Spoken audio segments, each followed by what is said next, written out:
l'employé de la semaine.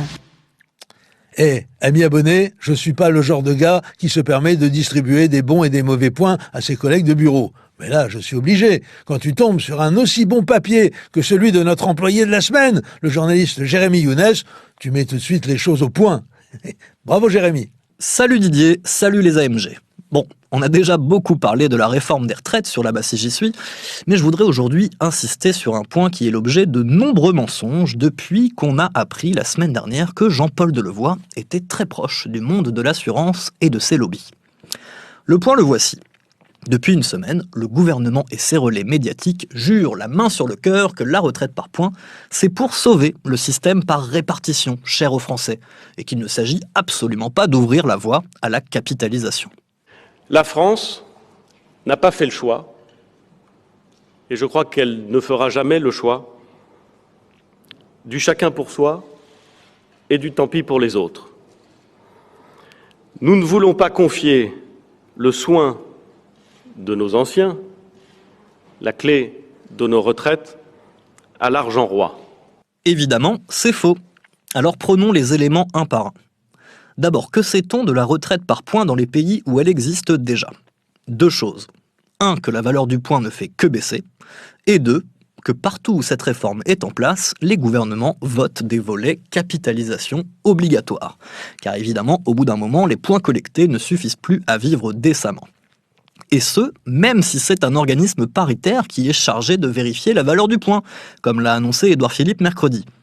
Rappelez-vous que c'est aussi un organisme paritaire qui gère l'assurance chômage. Mais du moment que c'est l'État qui fixe le cadre, il peut faire ce qu'il veut, et notamment une réforme bien dégueulasse de l'assurance chômage, comme on l'a vu le mois dernier.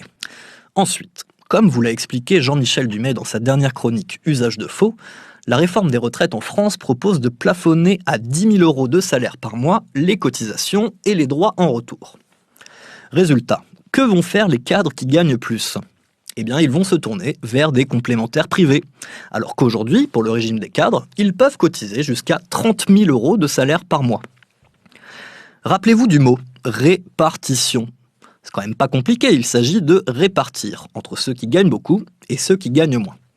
Avec cette réforme, les riches sortiraient du système et on va pouvoir se répartir l'argent entre pauvres. D'ailleurs, le gouvernement a déjà commencé à inciter les riches à se tourner vers la capitalisation. Souvenez-vous de la fameuse loi Pacte, dans laquelle il y avait les privatisations de FDJ, d'ADP et un tas d'autres énormités. Eh bien, dans cette loi Pacte, il y avait un article qui stipule que les cotisations à des plans d'épargne retraite privés sont désormais déductibles à 100% des revenus du contribuable, avec un plafond à 8 000 € quand même, mais déductibles, comme les dons pour Notre-Dame. C'est pratique, n'est-ce pas ? On finance avec nos impôts la sécession des riches de notre système par répartition. Et regardez comme l'assurance AG2R La Mondiale jubile sur son site internet, la loi Pacte vise à rendre ses produits plus attractifs. N'en jetez plus. Mais le scandale ne s'arrête pas là. Figurez-vous que ces dispositions, loi Pacte, réforme des retraites, pourraient avoir été directement soufflées au gouvernement par l'un des plus grands fonds de pension du monde, le géant américain de l'assurance et de la finance, BlackRock. Il s'agit du plus grand groupe d'investissement du monde. Avec 6 000 milliards de dollars d'actifs, elle est plus grosse que la plupart des banques, du moins en termes d'argent brassé. Depuis la crise financière, les groupes comme BlackRock sont les nouveaux rois du marché. BlackRock est la cheville ouvrière des marchés financiers. C'est chez elle et chez les autres gros investisseurs institutionnels que les investisseurs américains et du monde entier placent leur épargne retraite. En France, 5 mois après l'élection présidentielle de 2017, une rencontre mémorable a lieu à l'Élysée. Emmanuel Macron invite des investisseurs, au premier rang desquels figure Larry Fink, le PDG de BlackRock.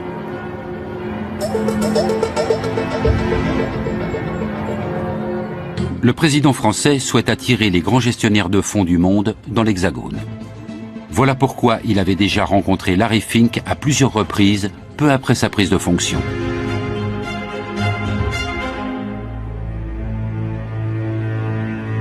Aujourd'hui comme alors, les entretiens ont lieu à huis clos. Macron ne veut aucune caméra. Emmanuel Macron veut favoriser les privatisations en France. À cet effet, le président de la République a créé une commission dont l'un des membres n'est autre que le patron de BlackRock France, Jean-François Cirelli. Cet ancien conseiller du président Chirac a aussi fait de Gaz de France l'une des plus grandes compagnies énergétiques du monde. Et tout comme Friedrich Merz en Allemagne, il ne cesse de réclamer un recours accru aux fonds spéculatifs pour l'assurance vieillesse. En effet, on a appris il y a quelques jours que le PDG de BlackRock, Larry Fink, a été reçu en catimini plusieurs fois à l'Élysée ces derniers mois et depuis l'élection d'Emmanuel Macron. Pire, on découvre qu'en juin 2019, quelques jours avant la remise du rapport sur les retraites de Jean-Paul Delevoye, BlackRock avait remis un document de 15 pages au gouvernement avec ses recommandations pour la réforme des retraites. On peut le trouver sur leur site internet là aussi. Et figurez-vous, ils avaient fait pareil pour la loi Pacte. Toujours sur leur site, on trouve un petit dossier intitulé « Loi Pacte, le bon plan retraite ». Bref, ne vous laissez pas enfumer. Le gouvernement ment quand il dit que le système par points préserve la répartition. Le réel but de cette réforme, c'est bel et bien de préparer la capitalisation. Et les plus grands groupes mondiaux d'assurance sont en embuscade.